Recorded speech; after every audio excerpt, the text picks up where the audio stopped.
अस्सलाम वालेकुम, मैं हूं जावेद फ़ारूकी। पंजाब के अंदर जो एक तवील ड्रामा चल रहा था इंतकाल इक़्तिदार का, आज उसका ड्रॉप सीन हो गया और उसके अंदर हमज़ा शहबाज ने बहरहाल एक तवील इंतज़ार के बाद आज उनका हलफ़ हो गया और वो पंजाब के वज़ीर आला बन गए। इसमें तहरीक इंसाफ की तरफ से जितनी भी मुज़ाहमत की गई, वो बाकायदा एक मुज़ाहमत थी, लंबा चौड़ा उसके अंदर उन्होंने रखड़ा डाला और हमज़ा शहबाज के लिए इतना आसान नहीं रहने दिया कि वो पंजाब की वज़ारत आला जो है, पंजाब की हुक्मरानी, वो उन्हें कोई प्लेट पे रख के नहीं, अब हम ये कह सकते हैं कि प्लेट पे रख कर नहीं दी गई, इसके लिए उन्हें बड़े पापड़ बेलने पड़े हैं।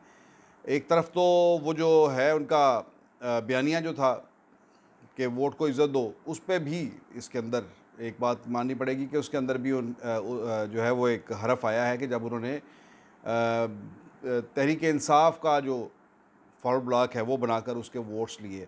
लेकिन बहरहाल इस वक्त जो सियासत चल रही है उसके अंदर ये बात भी साथ साथ थी।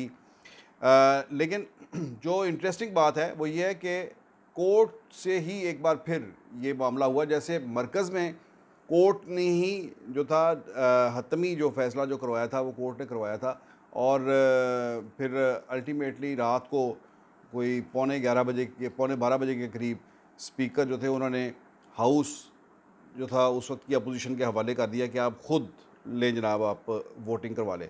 तो ये इसी तरह से पंजाब के अंदर भी वो गए हैं, आखिरी हद तक गए हैं वो इसमें कि वो किस तरह से कितना लटका सकते हैं।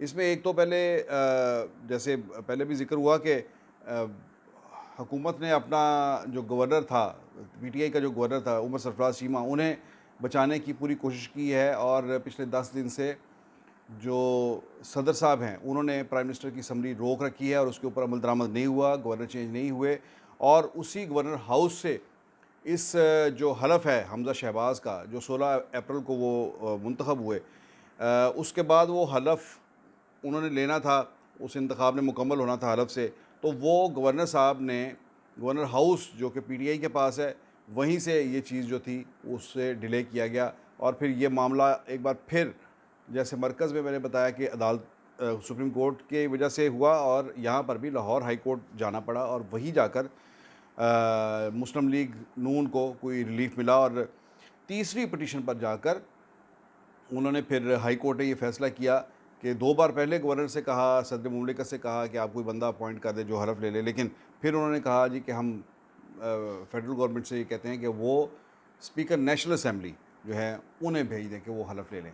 तो ये एक रास्ता था उनके पास। लेकिन इस हवाले से भी जो है आज बिल्कुल जिसे कहते हैं कि 11th आवर उन्होंने एक तहरीक इंसाफ ने एक शॉट खेला जिसके अंदर उन्होंने साबिक़ वज़ीर आला उस्मान बुज़दार उनके इस्तीफ़े को गवर्नर ने रिजेक्ट कर दिया, जो उन्होंने कोई 1 अप्रैल को दिया था और फिर जाकर वो 4-5 अप्रैल को जो है वो एक्सेप्ट हुआ था और वो एक्सेप्ट भी जिस तरह से हुआ था वो भी एक कहानी है जो वो मैं भी आपको चल के आगे बताता हूँ कि अब उस इस्तीफ़े को नामंजूर करने, एक तरफ तो कह रहे हैं कि वो इस्तीफ़ा गैर आइनी था, लेकिन उस वक्त उसके लिए जो जतन किए गए थे कि ये इस्तीफ़ा गवर्नर सरवर जो हैं वो जल्दी क्यों नहीं इसको एक्सेप्ट कर रहे और उन पर पूरा ज़ोर डाला गया, बल्कि जाकर जिसे कहते हैं कि दस्ती काम करवाना और वहाँ से जाकर उन्हें गाड़ी में से निकाला, वो जो इस्लामाबाद जा रहे थे और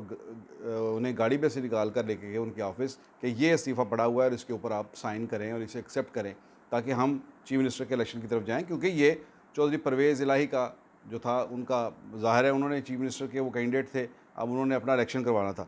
तो एक मौका ये था कि चौधरी परवेज़ इलाही जो हैं उन्होंने ज़बरदस्ती वहाँ पर जाकर खुद गए हैं वो, उनके साथ उनके साहबज़ादे थे, फिर बुरादरास में मियाँ महमूद रशीद, 4-5 वज़ीर थे, ये सारे गए हैं और उन्होंने कहा कि जी आप गवर्नर साहब डिले ना करें, ये इस्तीफ़ा जो है इसको एक्सेप्ट करें ताकि हम कल को इलेक्शन की तरफ जाएँ।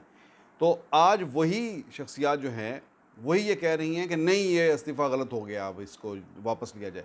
आज उन्होंने बहरहाल सुबह-सुबह उन्होंने वो गवर्नर साहब ने एक ऑर्डर निकाला, उन्होंने कहा कि वो इस्तीफ़ा टेक्निकली गलत था, इसलिए हम इसे रिजेक्ट करते हैं और उस्मान बुज़दार वापस जो 1 अप्रैल से पहले की जो पोजीशन थी उसके ऊपर चले गए कि वो भी बतौर वज़ीर आला बहाल हो गए और उनकी काबीना भी बहाल हो गई।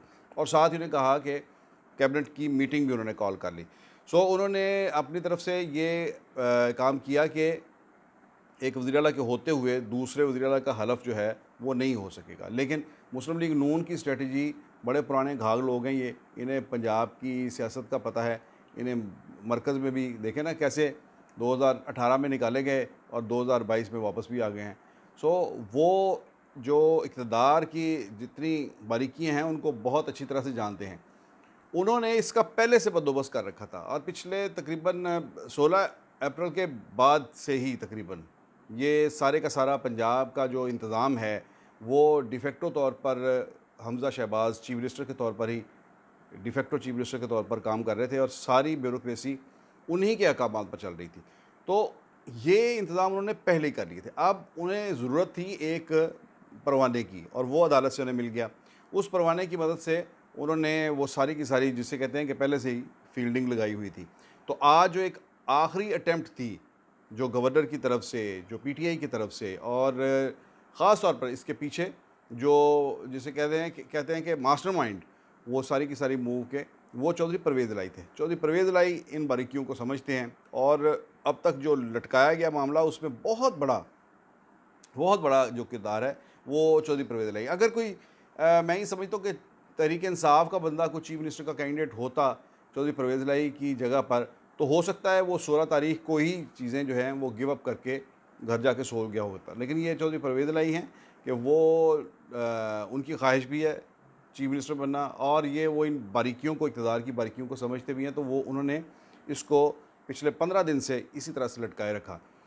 तो ये इन सब की ये जो जितनी भी एफ़र्ट थी 15 दिन की, आज उसको उन्होंने फिर बंद कर दिया, हमज़ा शहबाज ने और उनकी टीम ने और मुस्लिम लीग नून ने।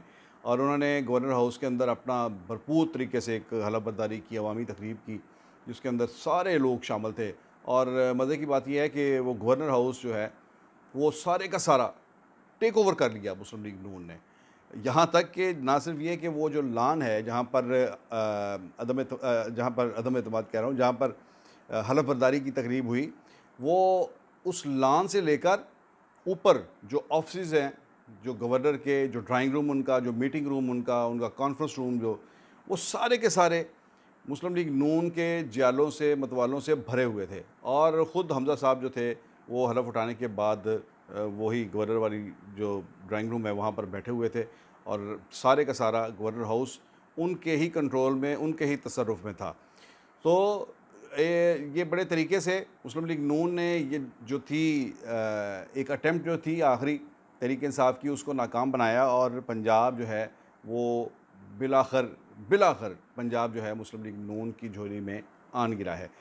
तो अब इसके बावजूद आज जो एक वाक़या जो मैं आखिर में आपको बताना चाहता हूँ, सुनाना चाहता हूँ, वो बड़ा इंटरेस्टिंग है। वो ये है कि जो मैंने कहा कि चौधरी परवेज़ इलाही इस सारे मामले के पीछे थे कि ये इसको डिले किया जाए और आज जो उस्मान बुज़दार को जो बहाल करवाया एज़ चीफ मिनिस्टर, यानी वही उस्मान बुज़दार, उस उस्मान बुज़दार के ख़िलाफ़ तहरीक अदम एतमाद जमा करवाने वाले भी मुस्लिम लीग काफ थी, चौधरी परवेज़ इलाही थे।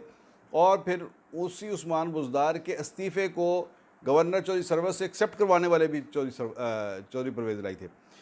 अब वही चौधरी परवेज़ इलाही उन्होंने ही जो है वो आज उस्मान बुज़दार को ना सिर्फ बहाल करवाया बल्कि उसे कहा कि भई तुम कैबिनेट मीटिंग करो, कि एनू तो पता ही कोई नहीं हैगा अल्लाह लोग बंदे नू। उसे कहा कि भाई कैबिनेट मीटिंग करो, कैबिनेट मीटिंग करोगे तो इससे तुम्हारी पावर्स एक्सरसाइज होंगी, तुम्हारी रिट बनेगी कोई। तो उसकी कैबिनेट मीटिंग के लिए उसे जगह भी फ़राहम की। वो जगह क्या फ़राहम की कि चूँकि इस वक्त वो स्पीकर हैं चौधरी परवेज़ इलाही असेंबली के, वो कस्टोडियन है, तो उन्होंने असेंबली के अंदर ही वो कैबिनेट मीटिंग जो थी वो करवाई।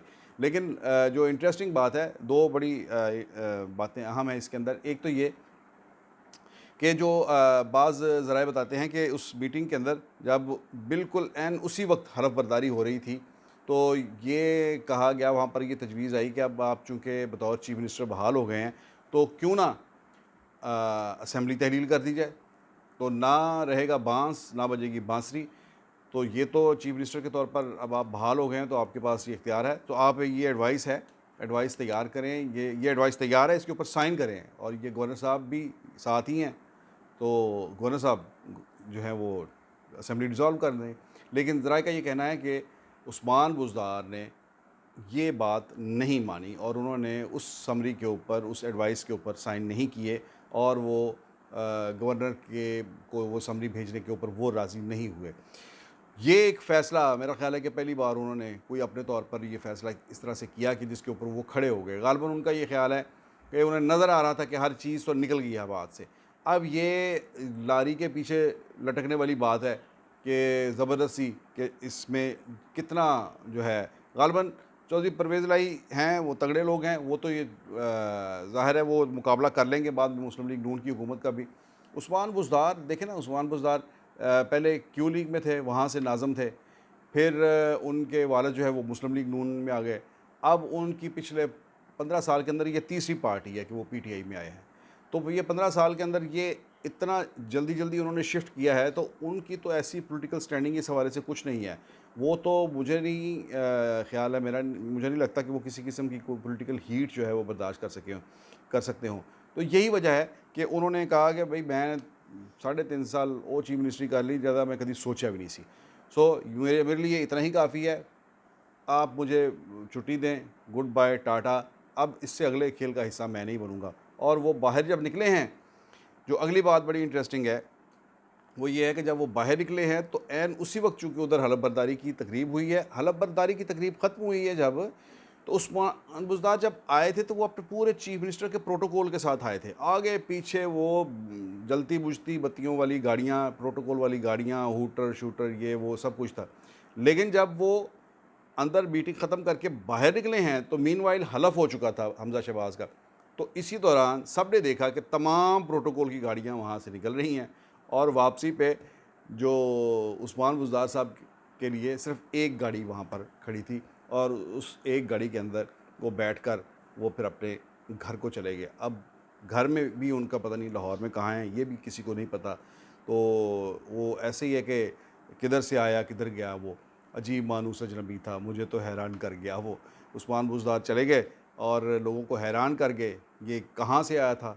ये क्या बंदा था? इसकी शान नज़ूल इसकी क्या थी? अभी तक ये एक मुइम्मा है और इस पर अभी भी इस पर गुफ्तगू होती रहेगी और बातें भी होती रहेंगी, लिखा भी जाता रहेगा। लेकिन पंजाब के अंदर जो है वो राज बदल गया है और मुस्लिम लीग नून ने पंजाब का किला आज फ़तह कर लिया है। आइंदा व्लॉग में दोबारा मुलाकात होगी।